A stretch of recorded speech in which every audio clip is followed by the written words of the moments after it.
Special Black Ops. Let's get it.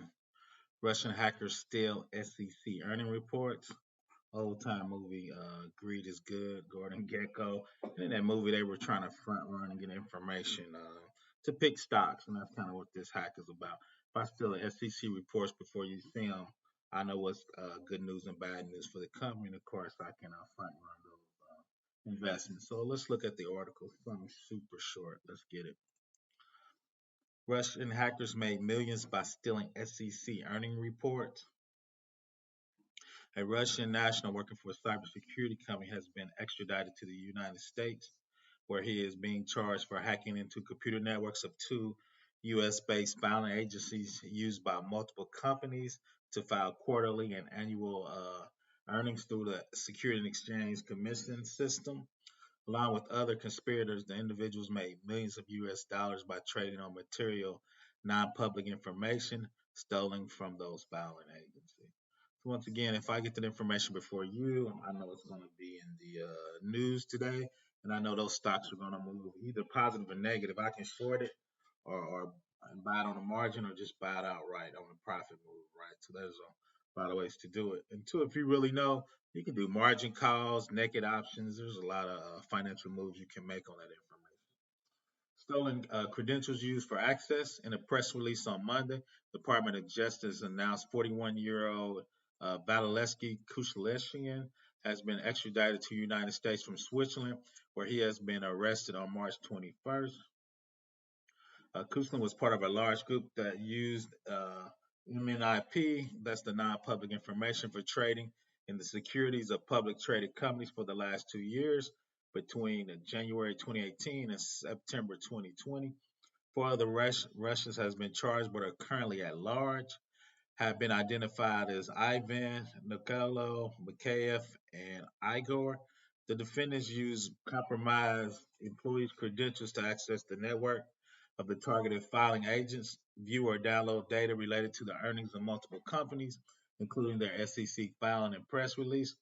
According to the FBI agent BG Kane, the intrusion was carried out through a VPN connection, and the compromise of one of those two filing agencies started in October 2017. The intruders looked at documents from companies as various sectors of activity, among them IBM, Steel Dynamics, Avnet, Tesla, Box, Raycool, Kohl's, Datadog, and the Nielsen Corporation. Having information at a company's before Having information about a company's performance before it became public, the individuals allegedly acted on it and traded accordingly. And the brokerage account held in their own names and the names of others, read the affidavit from the FBI Special Agent BJ Kane, specialized in investigation of financial crimes. Pen testers and a Russian officer involved have the five Russian charged and for a Moscow-based IT company called M13, which provides penetration testing service. Red Team engaging, which tests the defense of organizations by simulating an attack.